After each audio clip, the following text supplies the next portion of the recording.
वाह स्वर्ग क्या वाह।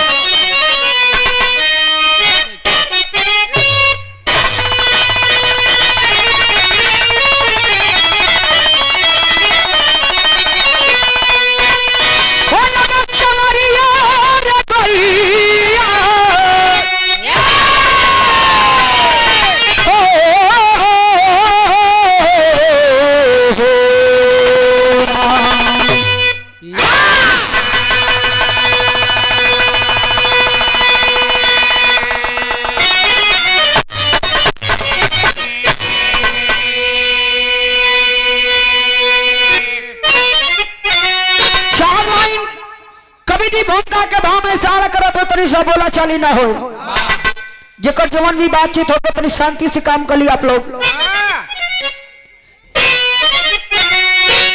आज जब प्रकृति देव लोगों था पहरा किया तो प्राचित रो रहा था विरह भाव से दे रहा साधना कोई अनुराग में तो सुन रही थी प्रभावी बड़े भाव से तो लेके साहब चला कोई अति भेद में तो जग गई आस था की आलोक तो लहरे तो आज जनमानस में विधि न हो गया आज सृष्टि में ऐसा मचाया कहर।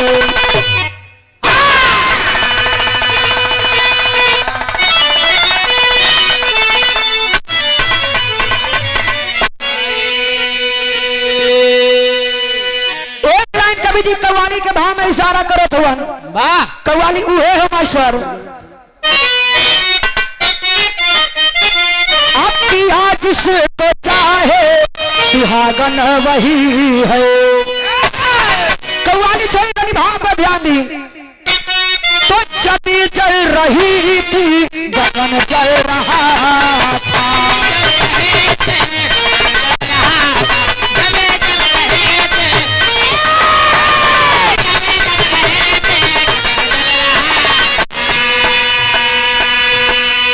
जमी चल रही थी गगन चल रहा था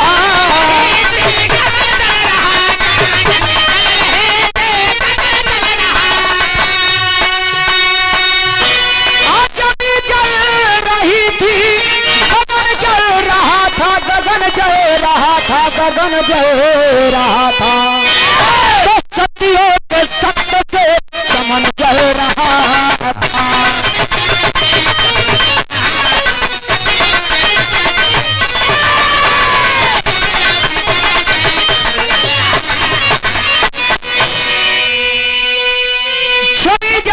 थी गगन जल रहा था सत्यों के सत्य से ये सारा चमन जल रहा था। यही से कहानी को शुरुआत हो गई। कहानी पे गौर करिएगा। आशा नहीं पूर्ण विश्वास है कि विधायक आप लोगों को बेहद पसंद आएगा। आइए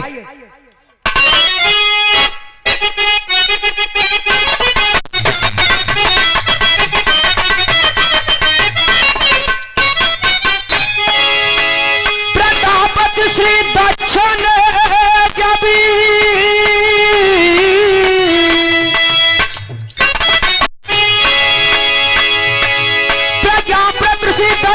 जब यज्ञ कराया जो निमंत देवी देवताओं को बुलाया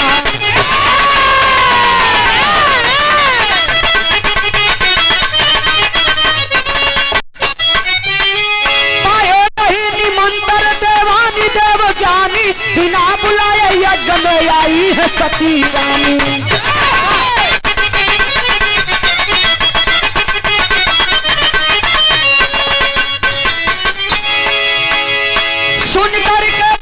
गुस्सिया गए हैं ससुराल बिना नेमत के आ गए हैं।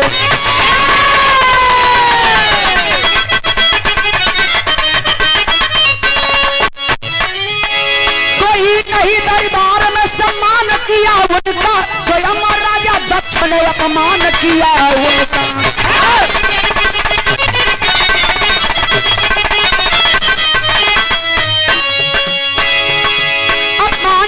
सदी को तबाह कर दिया अपमान बच्चा सदी को प्रवाह कर लिया, यज्ञ कुंड में खुद के दाह कर लिया।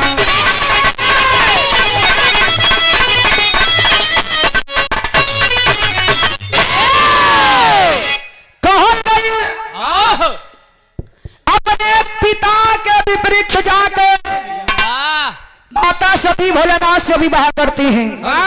भोलेनाथ से गंधर्व विवाह करती हैं। लेकिन जब राजा दक्ष यज्ञ कराते हैं, यज्ञ का निमंत्रण सब देवी देवता को मिल गया, लेकिन अपने दामाद भोलेनाथ को निमंत्रण नहीं देते हैं। जब अपने दामाद भोलेनाथ को निमंत्रण नहीं दिए, इस बात का पता लगाने स्वयं माता सती दरबार में जाती है। जब भोलेनाथ का पता चलल कि निमंत्रण ना मिलल बा, बिना निमंत्रण के सती यज्ञ में पहुंच गई है, पीछे पीछे भोलेनाथ भी चले जाते हैं। लेकिन उस दरबार में भोलेनाथ का कोई भी सम्मान नहीं करता। स्वयं राजा दक्ष भोलेनाथ का अपमान करते हैं। पति का अपमान सती को बर्दाश्त नहीं हुआ। उसी यज्ञ कुंड में कूद के माता सती अपना प्राण त्याग देती है। जब माता सती अपना प्राण त्याग देती है, पूरे सृष्टि में हलचल मच जाता है। भोलेनाथ क्रोधित हो जाते हैं। भोलेनाथ क्रोधित हो गए, माता सती के मृतक शरीर को लेकर पूरी सृष्टि का भ्रमण करने लगे। जब पूरी सृष्टि का भ्रमण करने लगे तो होता क्या है मास्टर, यहाँ एक लाइन गीत गए।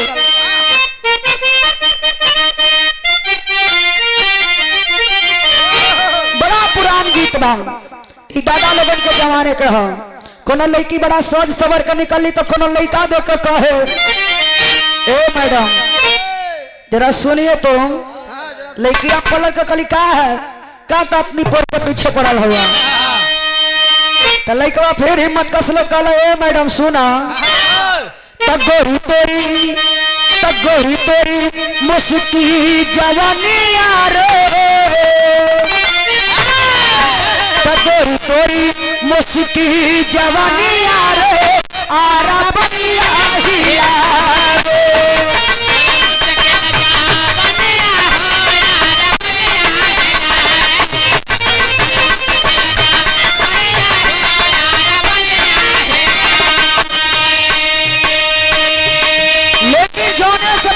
सती आप प्राण के त्याग देली, एक बेटा भयल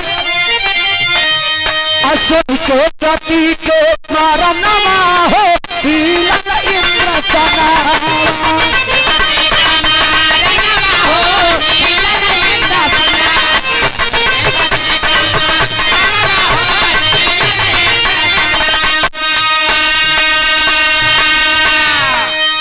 पूरा इंद्रासन डोल जाता है। पूरे देवी देवता में हलचल मच जाता है। उस समय विष्णु भगवान अपना चक्र सुदर्शन छोड़ते हैं। चक्र सुदर्शन जाके माता सती के अंग को खंड खंड में करने लगा। जहां जहां माता सती का अंग गिरा, वहां वहां देवियों का वास हुआ। एक अंग कटकर मैहर में गिरा, जहां मैहर वाली मां शारदा के नाम से जानी जाती है। एक अंग विंध्याचल में गिरा, जहां विंध्यवासिनी के नाम से जानी जाती है। एक अंग कट के कड़े में गिरा, जहां मां कड़े वाली शीतला के नाम से जानी जाती है। और माता सती का एक अंग कट के कलकत्ता में गिरा, जहां मां काली के नाम से जानी जाती है। लेकिन एक अंग कट के कहा जाता है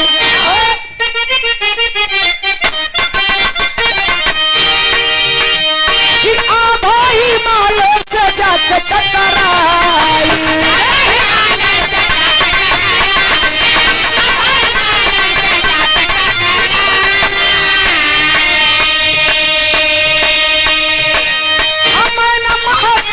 कहिया में समाई,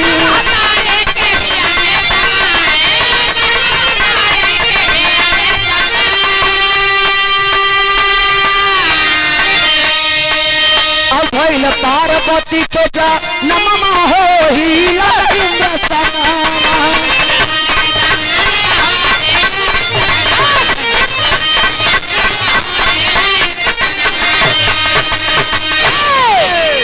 माता सती का एक अंग कट के जाके आभा से टकरा के मैना महतारी के गर्भ में समाहित हो गया। जब मैना महतारी के गर्भ में समाहित हो गया तो जन्म के कर भयल पार्वती के। मैना महतारी के गर्भ से पार्वती का जन्म भयल।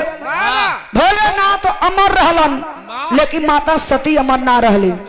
लेकिन ई बढ़ रहल कि जितना भी रूप सती के होई उतना रूप में बर के रूप में भोलेनाथ के पहिया। धीरे धीरे जब सयान वाली शादी की ओर भई जंगल में जाकर तपस्या करी, नारद मुनि अगुवाई कैलन, भोलेनाथ से विवाह तय हो गया। जब भोलेनाथ से विवाह तय हो गया बराती के रूप में दुल्हा बन के भोलेनाथ चलन, तब गीत बदल गई मास्टर।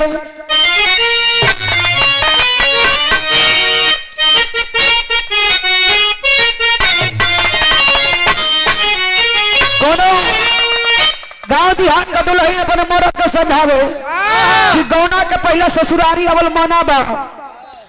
कहे से पहले के जमाना में, आजकल तो बियाह होगा तो कर बाद दुल्हा दुल्हन अपने से आवत जात हो, लेकिन गौना के पहले पहले ससुरारी अवल मना रहे तो दुल्हनिया मना करे कैसे? तो बिना रे जवाना सजनवा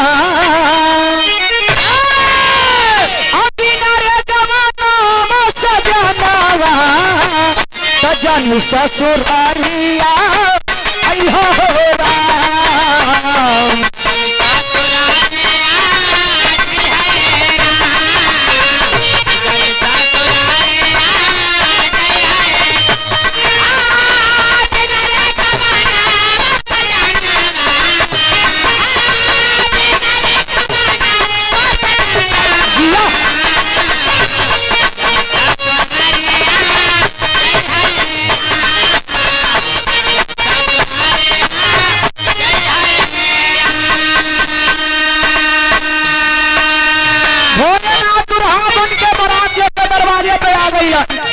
धीरे धीरे रात बीतल, शादी संपन्न हो गई।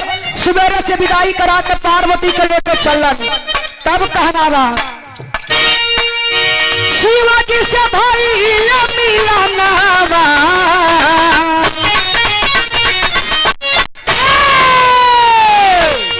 शिवाजी से भाई मिलाना बा, गौरा जब गवाना गई हो रहा।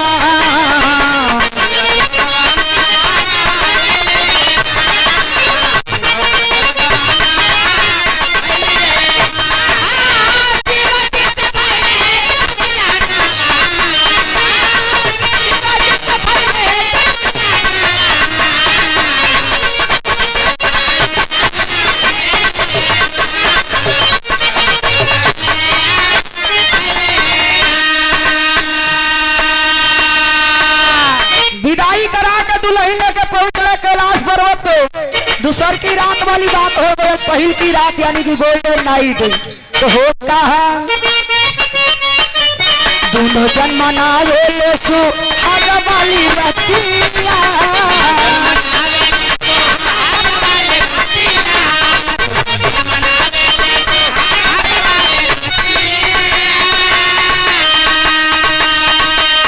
ये तो समाई गई दूनहु मुरतिया।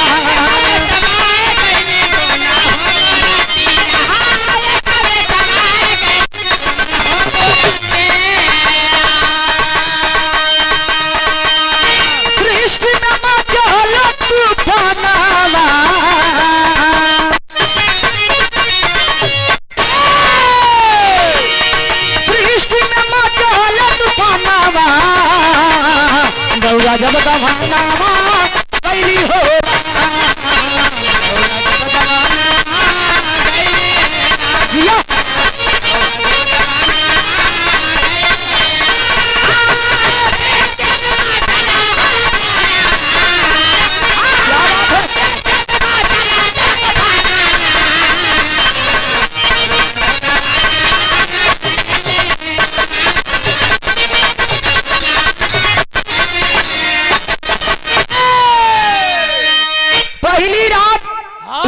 गोल्डन नाइट के दिन भोलेनाथ माता पार्वती एक दूसरे के प्यार में इतना खो गई।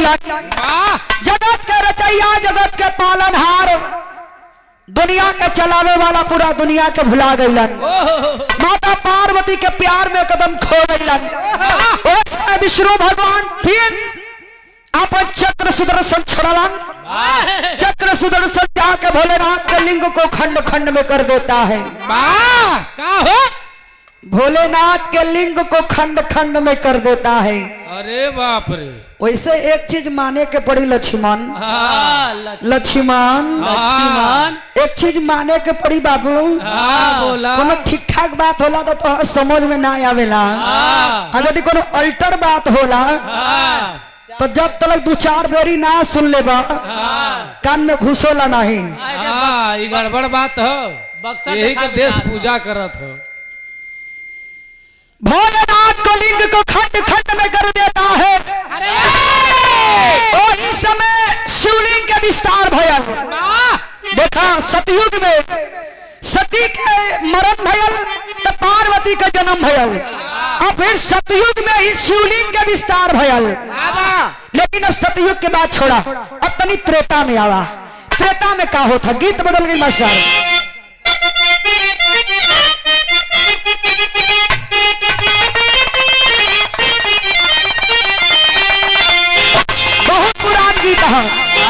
कोनो बिटिया के माई ना रहली विदाई के वक्त बाबू विदाई करत हुआ माई के याद में रो के कहे कि यदि आज अगर माई होती तो माई से कहती कि बाबू सीए से मनवा को के दिलवा दे। वो बिटिया रो के कहे, का रो के कहे, लाली रंग लाली रंग ओढ़ी के चुनरिया ससुरारिया जाली हो बिटिया।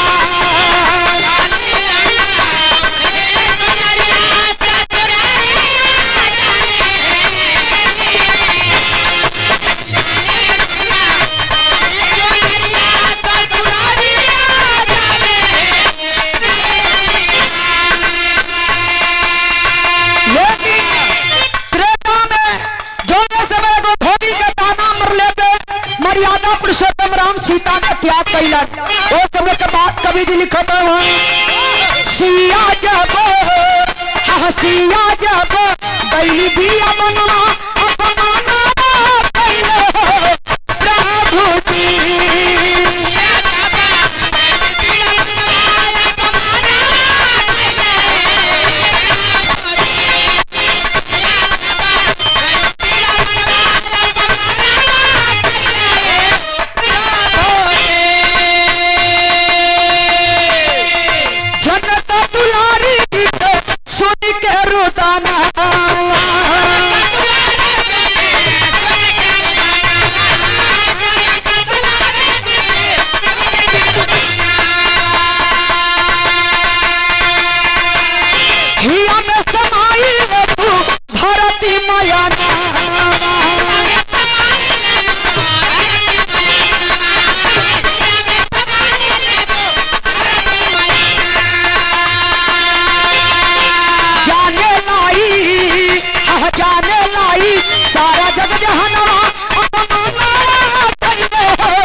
मर्यादा पुरुषोत्तम राम सीता का त्याग कैलन। उस समय त्याग कैलन जो समय सीता गर्भ अवस्था में रहली। गर्भ अवस्था में एक पत्नी के पति के सबसे ज्यादा जरूरत होला।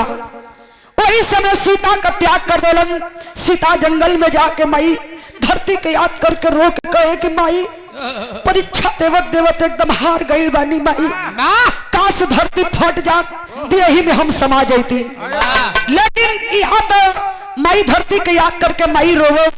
लेकिन कहानी में एक अलग मोड़ आयल। कहानी में मोड़ आयल कहाँ से, गीत बदल गई मास्टर।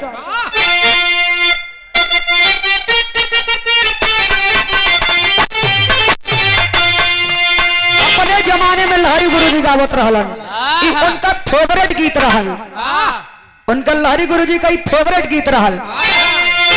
कई तो सूरज दो चार छगो दंगल लहरी गुरुजी से गईले होगा, लेकिन हम तो अनगिनती दंगल लहरी गुरुजी से भयल बा। लेकिन जवन तू कहला कि कोनो लड़की से बिरहा होके तो गुरुजी ऐसा करत ऐसा कब होना ना।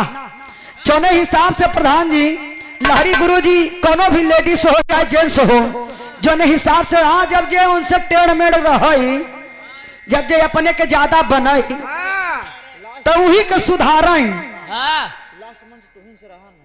और आखिरी मंच जब भी दुनिया से जाई वाला रहे, आखिरी मंच भी लहरी गुरुजी हम ही से गाय के गा रहे, वही जगतपुर के पास में बिरहा रहा। नहीं हनुमानगंज के लगे जगतपुर और हनुमानगंज के बीच में बिरहा रहल, आखिरी बिरहा गाय के गा रहे हम ही से। लेकिन ऐसा कभो बात नहीं रहा, लेकिन हर मंच पे ई गीत गावे उनका फेवरेट रही।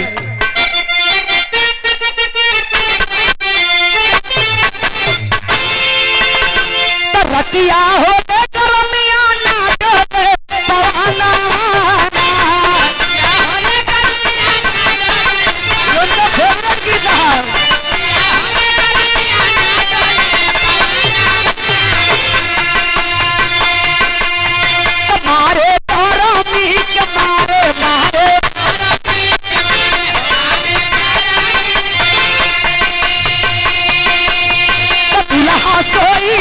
दुआरे दुल्हा दोनों काम मोरे सासू नदिया चुनी मारा दोनों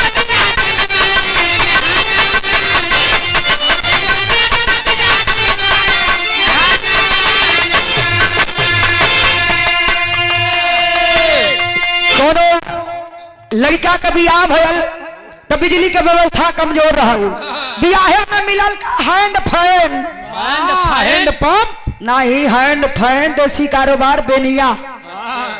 डोलावा दुल्हा का हाथ दुखे लगा कल तनी 5 मिनट रुका दुआरी से आवत है, दुआरी गईला मस्त पुरवैया हवा बहत रहल, सुत गईलन।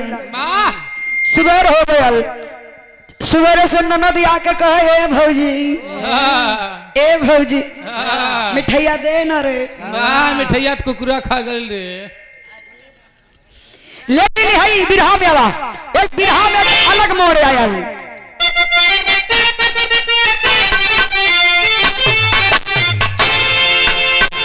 तो राजा दुर्पद शिकार खेलाई बिया बना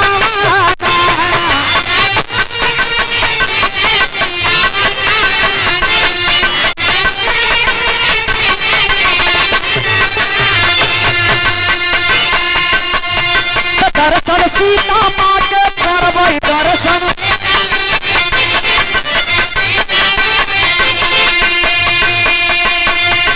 उनकर पौआ हम पखड़बई उनकर पौआ हम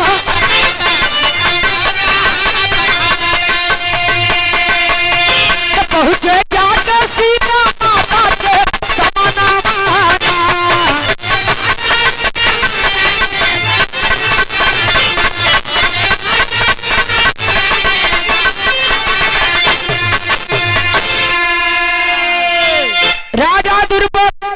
शिकार खेलत हुआ जंगल में शिकार खेलत हुआ, लेकिन मन ना लागत है। जब मन ना लागत शिकार खेले में वही जंगल में बैठ के तपस्या करे लगलन। माता सीता का याद करके जंगल में तपस्या करे लगलन। काफी बरिस बीत गया तपस्या करब। जब माता सीता प्रकट भइली, कली की मांगो वर्ष क्या मांगना चाहते हो? कले की माई आज के दिहल सब कुछ है, एक ही चीज का कमी है, केवल हमारे यहाँ एगो बेटी ना है, हमें यह वरदान चाहिए माई एक बारी हमरे यहाँ हमरे बेटी के रूप में जन्म लेला। माता सीता कली तथास ठीक है, लेकिन हम ना हमार परछाई तोहरे यहाँ बेटी के रूप में जन्म ली। माता सीता वरदान देकर चल गई। अब देखा वरदान सही होके वाला है, समय आवत है। अब तनी त्रेता के बाद छोड़ा तनी द्वापर में आवा, सतयुग हो गई त्रेता हो गई, तनी द्वापर में आवा। द्वापर में का हो तब तेरी के भाव में कहना बा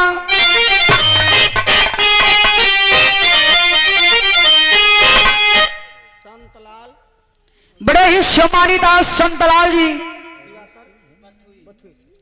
संतलाल जी दिवाकर जी बथुई से 100 रुपए का पुरस्कार, बहुत बहुत प्रणाम सब लोगन के, बहुत बहुत लेकिन कहना बा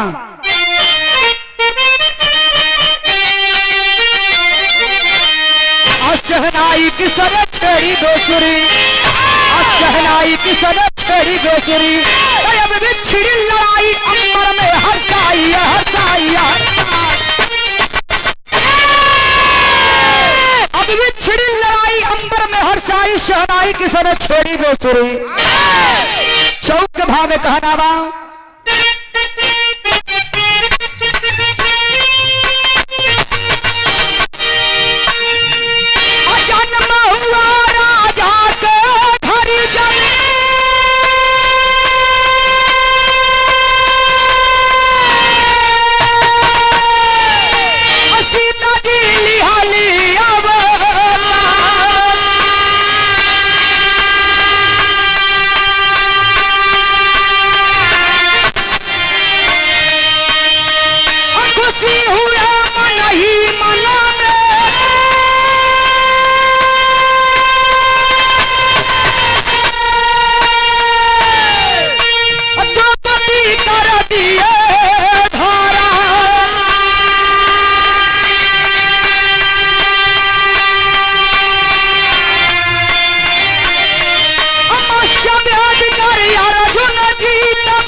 सीता का दिहल वरदान सही हो गया।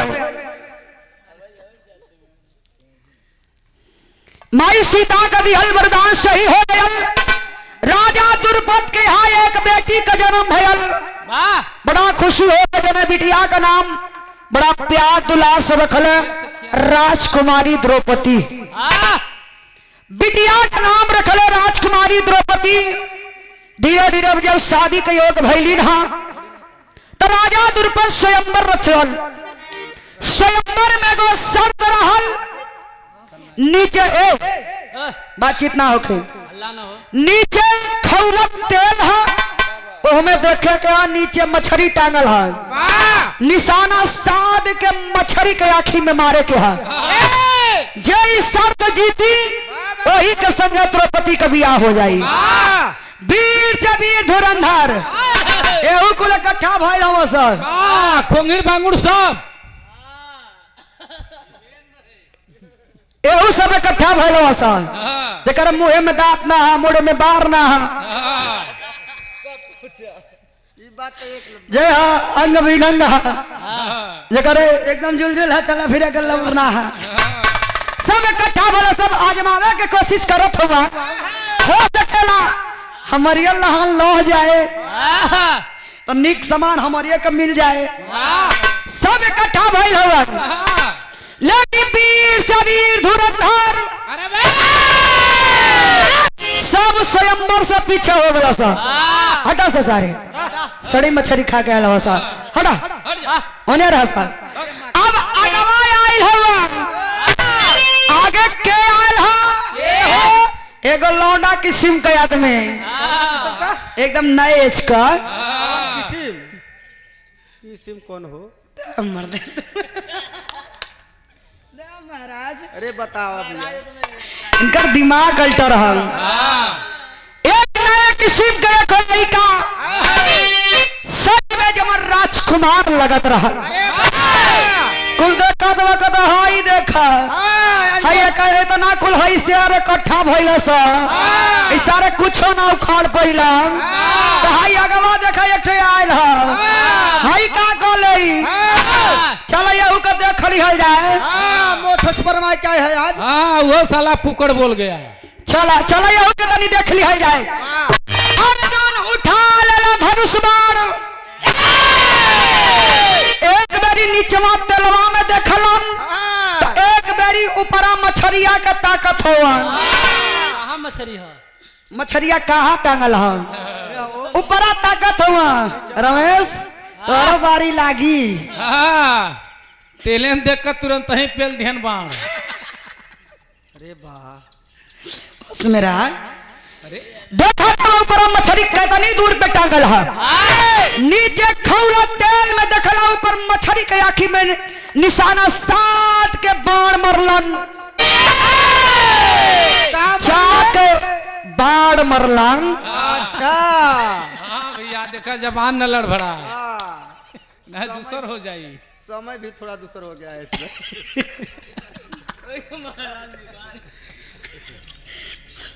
धन्यवाद महाराज वाह कुछो कहो तो सभी बिसरवा दी है। नीचे खौलत तेल में देखलन और मछली के आँखी में साध के निशाना मरलन बाण जाके मछली के आँखी में लगल। स्वयंवर जीत गईलन। द्रौपदी से भी आकर के द्रौपदी के लेके अलन माई से कले माई देखा तोहरे खातिर कुछ ले आयल है। माई कली है बेटा जवन ले आयल बेटा पांचों में बांट ला। पाँचों में बांट ला। हुराबा सा पांचों के बोलो छब पांच में ना होश में रहिया। पांच में कह भैया बांट ला अपने विचार बनाते हो। विरहा की बात बताओ थे। अब बिरहा के ऐजा के बात मत करिया ना हुराबा ना हम रहू वही के बतिया बताओ। तो वही के बताइए देखा देखा तो प्रधान जी यहाँ पांचों साधे लगलन। तो आरक बात ला बतिया थे वो। बात बिरहा का होता कल की जवान कुछ ले आए लगे तो पांचों में बांट ला। माई के जुबान से छवन बात निकल गया। जब देखली कली अरे बेटा का बेटा मेहरारू ली आयल हुआ करे बेटा तो पहले काहे न कहले रे पहले काहे न कहले हो ना तो ना का नंबर लगा दे बेटा। लेकिन चला पांचों मिला पारीपुर का ला। द्रौपदी 5 पतियन का पत्नी हो गई।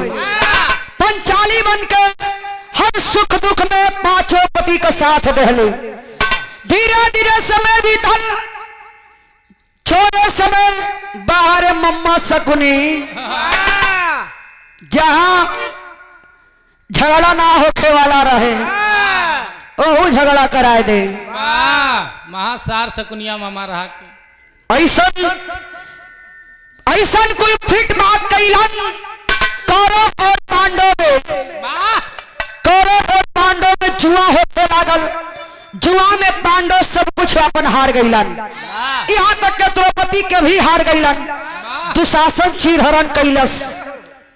उस समय द्रौपदी वही जगह प्रण करती है कि जब तक कर्ण और दुर्योधन के लहू से अपना केस नहीं धुलूंगी तब तक केस नहीं बांधूंगी। समझ रहे हो जब तक इन सालों के लहू से अपना केस नहीं धुलूंगी। बारे द्रौपदी बात बिरहा को होता हो। बार एक कन्हैया के बहन बात होता यार। बिरहा की बात होता है भैया कहाँ बतिया वाला ये लोग धन्यवाद महाराज। हमान बिरहा की बात बतिया हमान यार ना बतिया। सूरज देखा तो वही लोगन का द्रौपदी कहती है जब तक इस सारा के लहू से अपना मैं केस नहीं धुलूंगी तब तक मैं अपना केस नहीं बांधूंगी। दुशासन प्रतिज्ञा रहा द्रौपदी का। धीरे धीरे समय आ गई जब महाभारत में लड़ाई छिड़ल है। उस समय के बाद कवि लिखल पहपट के भाव में कहना बा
लड़ाई हो तो काफी दिन गुजर गयल। कौन कितनी बड़ी सेना, सारी सेना मारी गई। 5 पांडवों के तरफ 5 पांडव अर्जुन का सारथी बनल हो मुरली मनोहर कृष्ण भगवान, सारथी बन के लेकर चलल हो। जोने समय अर्जुन बाण मल्लन कर्ण घायल हो के जमी पे गिरल बा, कहे मुरली मनोहर तुम धन्य हो, धन्य हो कर्ण, दानी कर्ण, तुम जैसा दानी कोई नहीं होगा। ये बात माने के तैयार ना हो अर्जुन, कले की माने के तैयार ना हो, चलो तुम्हें मैं साक्षात दिखाता हूँ।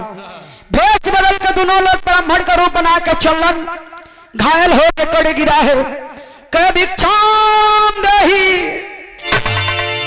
भिक्षाम देहि, घायल हो के कड़ जमी पे गिरा है। प्रभु मेरे पास क्या है, मैं क्या दे सकता हूँ? इस समय मेरे पास कुछ नहीं, कहे अब भी है, अब भी तुम्हारे पास ये जो सोने का दांत है, यही दांत उखाड़ कर तुम मुझे दे सकते हो। एगो ईटा मंगलन, कले कि नहीं, दान तुमको देना है, मैं ईटा नहीं दूंगा। घिसिल के ईटवा लेके दतवा तोड़ कर देवे लगल, लीजिए।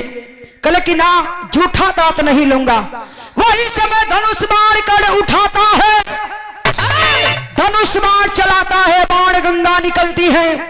अब उसी बाण गंगा में दांत को धुल के मुरली मनोहर को दान दे देता है। देखिए कैसा वो दानी था, कैसा वो महान दानी था, वीर पुरुष। घायल होकर गिरा है लेकिन फिर भी दान दे रहा है। तब अर्जुन मनलन, लेकिन जोने समय आशीर्वाद देवे जाते हुए मोक्ष गति का देवे जाते हुए तब ले आके हथवा पकड़ ले ली द्रौपदी। अरे एक वरदान देते हुआ, अरे एक वरदान देते हुआ, अरे ये हमारा सिला दुश्मन है, तू एक वरदान देते हुआ, एक वरदान देते हुआ, ये हमरा दुश्मनवा, अरे ये तो हमारा सिला दुश्मन है। जो भैया तो जो भाग भाग भाग भाग भाग, बेचारा कब भर पहले हन हो। ओके ना कहते मास्टर, यहाँ के बात ना हो तो जग बात हो तो देखिए हाथ का दिखाओ थे जालो, अत का करी हथवा ऐसे कैले रही, पकड़ ले रही हथवा एनी उन्हें चल जाला, का करी हमारा सिला दुश्मन है। काहे से जब द्रौपदी का चीरहरण भयल, सारा झगड़ा लगावल करे के रहल, हाथ में कटार उठा लेती है द्रौपदी, यही दौली कण के गर्दनिया काटे खातिर अगवा खड़ा हो गई। मुरली मनोहर तो आल्हा के भाव में कहना बा,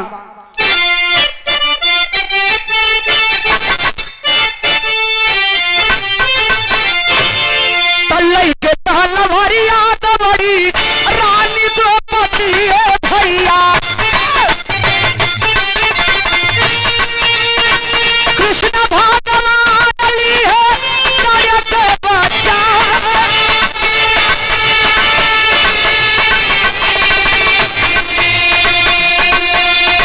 श्याम रानी द्रौपदी को दिहल बारा कनवा भैया।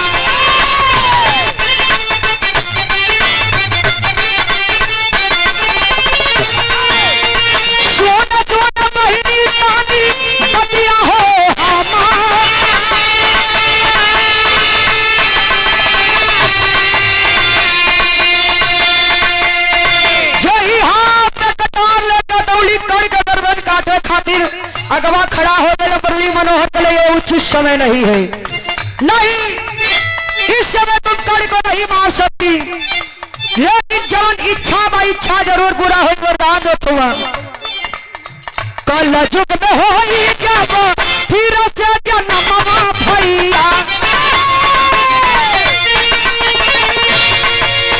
लोग जन्मा पृथ्वी राजा घरे जाए,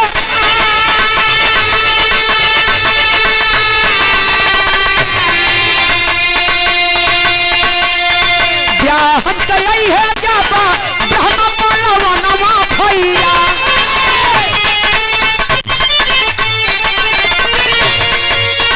बदल चुकई है अपन हो उठा,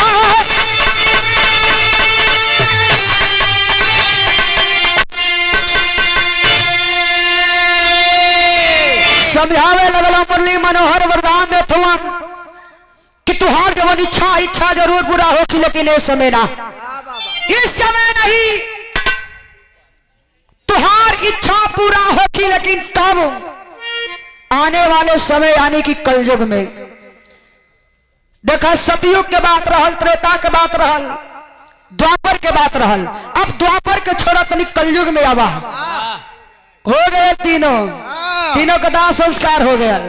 अब आवा तनी है आखिरी वाले, हई वाले में कहा कि तुम्हारी इच्छा पूरा होगी, लेकिन कब? कलयुग में। वरदान मिलल इहे जन कर्ण है, कर्ण के दूसरा जन्म पृथ्वीराज के बेटा ताहर के रूप में हुई, और द्रौपदी का दूसरा जन्म इस कलयुग में पृथ्वीराज के बिटिया बेलवा के रूप में भयल। शादी रचावे खातिर महोबा से ब्रह्मा चलन, दुल्हा बन के ब्रह्मा चलन शादी रचावे खातिर, लेकिन बाहर ताहर धोखा में जाके, धोखा में ब्रह्मा के पेट में छुरा घोप दिल।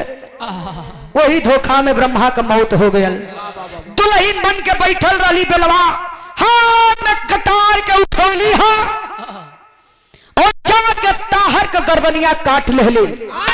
ताहर के गर्दनिया काट के जवन पति बने वाला रहल ब्रह्मा, यही कलयुग में चिता सजा के, और जब पति वाले वाला रहलन ब्रह्मा के लेके यही कलयुग में सती हो गई। और जब यही कलयुग में सती हो गई, तब प्रमाण मिलल। आखिरी प्रमाण में कहना बा,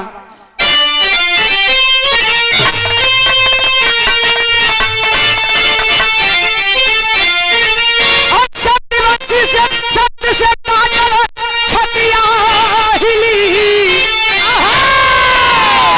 सत्यवती के सत्य से काटल छतिया हिली, कापल बाटे अब धरतिया जगतिया हिली।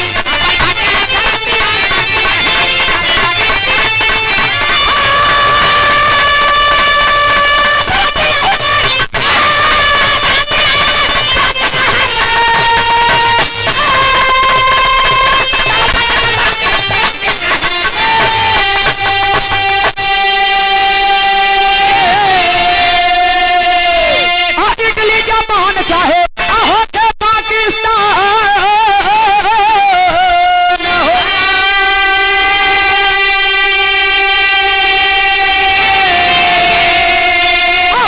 से दुनिया में आवेला भूकंप हो,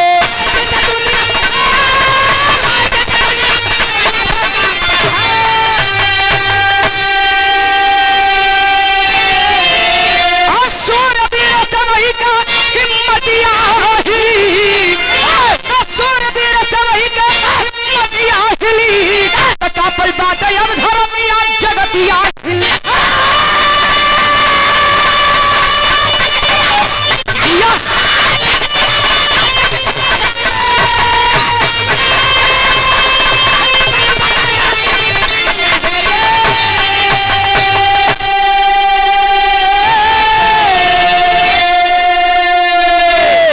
यही कलयुग में प्रमाण मिलल, यही कलयुग में प्रमाण मिलल। जो समय पति बने वाला रहा ब्रह्मा का लेके बेलवा सती भैली, वही समय से भूकंप आवे शुरुआत हो गई। अब वही हाल ही में जोर से झटका आए रहल, इतना भयंकर तूफान रहल कि जब यहाँ आवत आवत थोड़ा हल्का हो गया रहल, लेकिन जोर से झटका यहाँ भी लागल रहे। लेकिन प्रमाण मिलल कि वही समय कलयुग में भूकंप आवे शुरुआत हो गई। इटली, जापान, अमेरिका, पाकिस्तान कहाँ ना आयल, हमरे बिरहा के यह प्रमाण रहल। आखिरी प्रमाण में गुरु घराने का परिचय कहना बा,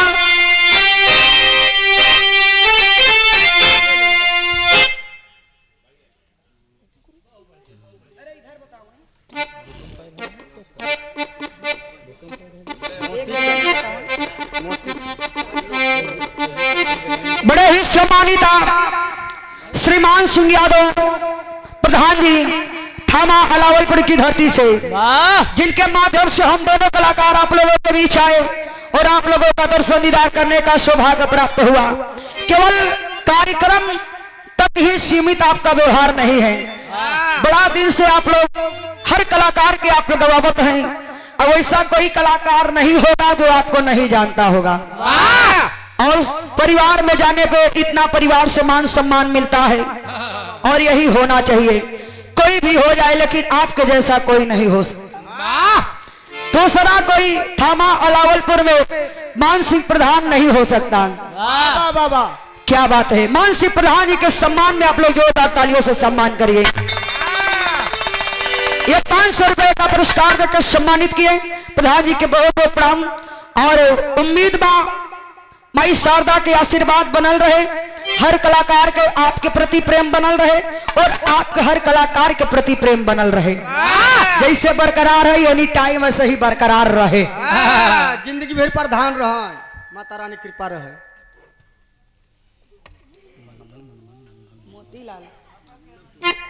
भल्लोपुर से बड़ा ही सम्मानित भल्लोपुर की धरती से दुल्हे बादशाह के मामा जी मोतीलाल प्रधान जी। अच्छा सर, मोती चंद यादव और क्या कर ब्रिज मोहन यादव, ये आपकी तरफ से 500 रुपए का पुरस्कार देकर सम्मानित किया गया। प्रधान जी के बहुत बहुत प्रणाम, सब लोगों के बहुत बहुत प्रणाम। आखिरी प्रणाम में गुरु घराने का परिचय बा कहना बा।